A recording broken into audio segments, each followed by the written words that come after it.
Well, good morning. I'm Julie Donaldson. It is 4 a.m. on this Tuesday, June 16th. Tuesday. I'm Stephanie Ramirez. Thank you for starting your morning with us right here on Fox 5 and Fox Local. Here's what's happening today. It is Election Day in D.C. Voters set to head to the polls to fill several seats, including the city's next mayor for the Democratic primary. Plus, high levels of forever chemicals that are found in a local waterway. What this means for the region's drinking water. And a Fox 5 exclusive. A woman says a racial slur was written on her receipt at a Fairfax County restaurant. The fallout that employee is now facing.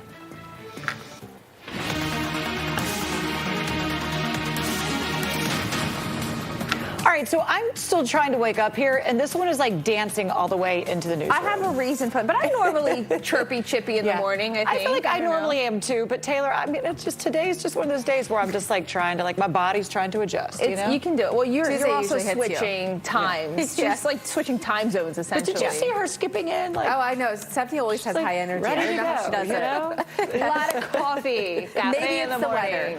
That's my It's been so problem. nice. I don't really. Yes, the weather. Exactly. I don't really do coffee. That's my problem. But the weather should get me hopeful. Yes, the weather's going to be a nice day out there. A beautiful day for outdoor plans. Looks like we'll start to see the humidity build back tomorrow along with the heat. Eventually, we're talking about the chance for some storms this week as well. So I'll have much more on that 7-day coming up. Ladies. Well, off the top, we begin with breaking news from Prince William County. Police there searching for a gunman who shot someone in Manassas.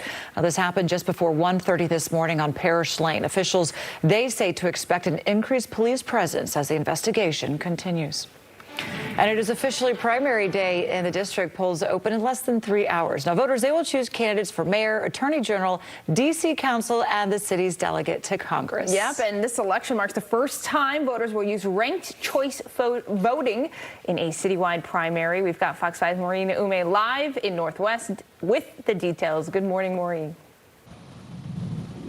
Good morning. Yeah, so I'm at one of the major voting centers here in the district. This is the Chevy Chase Community Center, where one of the candidates will be at later this morning around 8 o'clock. This is one of the most closely watched races in a very long time for a couple of reasons. First, we've got the new way of voting with the ranked choice voting system. And also, one of the candidates in the race for mayor coming in with some controversy surrounding her. We'll talk about that in just a minute. But taking you to what you need to know as you head to the polls this morning. They open at 7 o'clock. They're going to stay open until 8 tonight. Voters will choose candidates for mayor, attorney general, D.C. council, and delegate to Congress in what is expected to be one of the most consequential local elections in recent years. Now, this is also the first citywide primary to use ranked choice voting. So instead of selecting just one candidate, voters can rank candidates in their order of preference. If no candidate gets more than 50% of the vote, the candidate with the fewest votes is eliminated, and those votes are then redistributed until a winner emerges.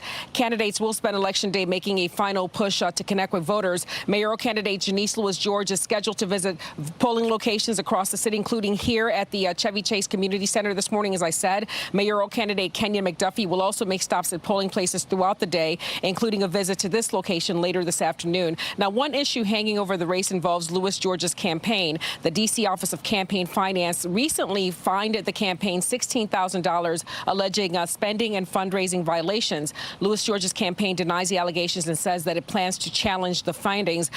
Back here today, the focus now turns to turnout. Election officials telling people to make sure they are familiar with the ranked choice voting system. If they are not, to ask someone before they come here. But again, this is a new way of voting, so for some people, that might be a little tricky. Again, polls open this morning at 7. They'll be open until 8 o'clock. Mail-in ballots have to be in by today, postmarked by today, I should say. That is the latest. We'll continue to monitor what happens here later this morning, of course, following the candidates, and bring you those details as we get them. Back to you. All right, thank you. Looking forward to that, Maureen. Now, the search, it will resume this morning for a young man from Montgomery County who went missing in the Potomac. The family of 20-year-old Towson University student Nazir Bell says that he was last seen Friday by friends slipping under the surface of the water. Now, he had jumped into the water from a spot off the Billy Goat Trail in Great Falls.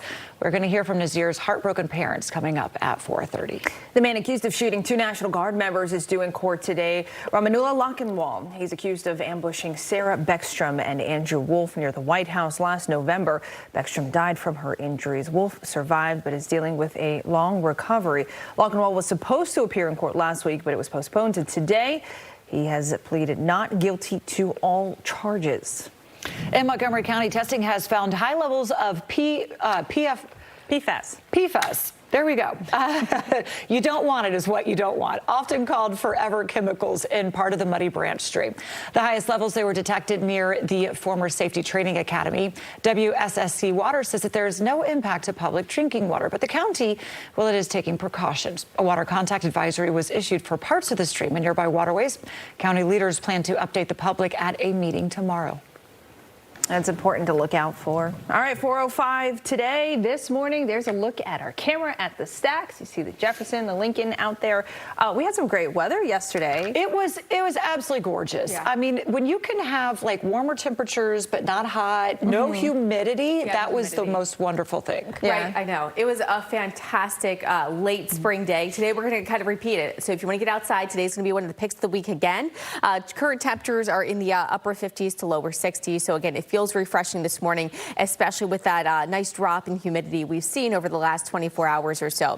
Here's a live look at radar. Looking dry out there. We'll keep things dry for one more day, and then we'll see some changes heading towards the middle to later parts of the week. We'll see that summer trend kind of return. So today's one of those days you certainly have to enjoy it. Take your plans outside. We'll get into the mid 70s around noon today, low 80s by 5 o'clock. Eventually, we'll start to see the humidity build, but not for today. Here's the afternoon high temperatures. I have a full check on that 7-day coming up. Julie?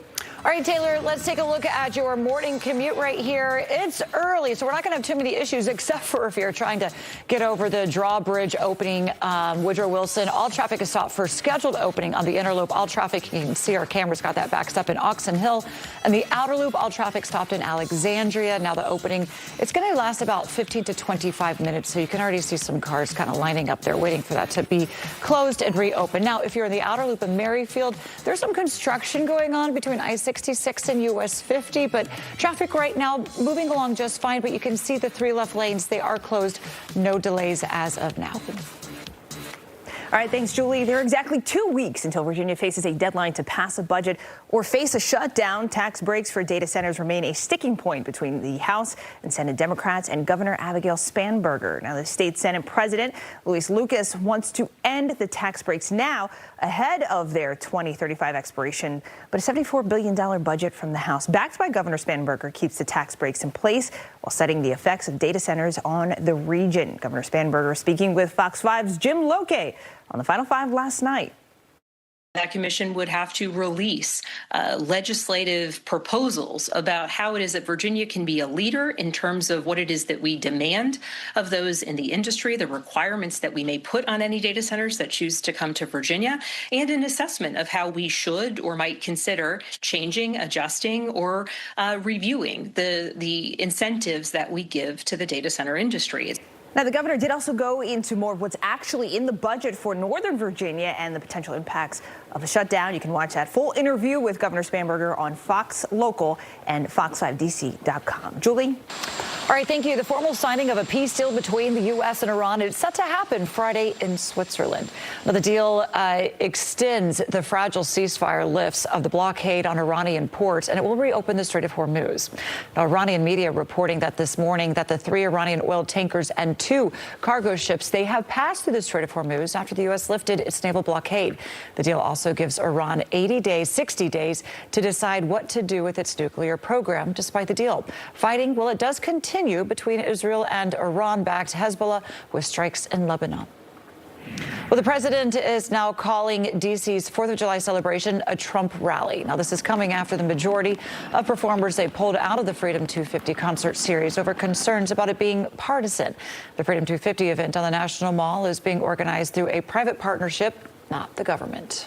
The Kennedy Center plans to honor President Donald Trump with a new endowment following a court-ordered removal of his name from the center's facade. A report from The Hill says the Trump Kennedy Center Fund is intended to recognize the president's, quote, significant contributions and dedication to the center. The fund will support previously existing private endowments and its $257 million in federal funding.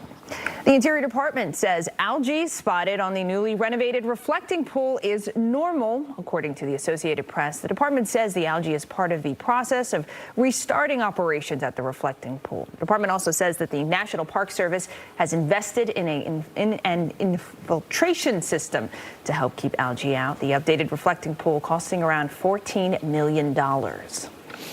Well, Well, Governor for California, Gavin Newsom, claims that the Trump Justice Department is investigating him and his wife.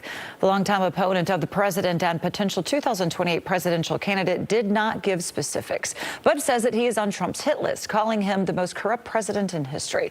The Democrat says the DOJ has not found a crime, but it is trying to find one. Now, no comment from the Justice Department. 4:10 right now, major traffic enforcement crackdown could soon be coming to the GW Parkway. We have what drivers need to know just ahead in a live report. And plus a Fox 5 exclusive here from a woman who says that she found a racial slur on her receipt from a Wingstop in Fairfax County and the repercussions that employee is now facing. All right, we have one more nice day to get through today before we see the heat and humidity kind of build back for the rest of the week. I have a full check on that forecast coming up after the break.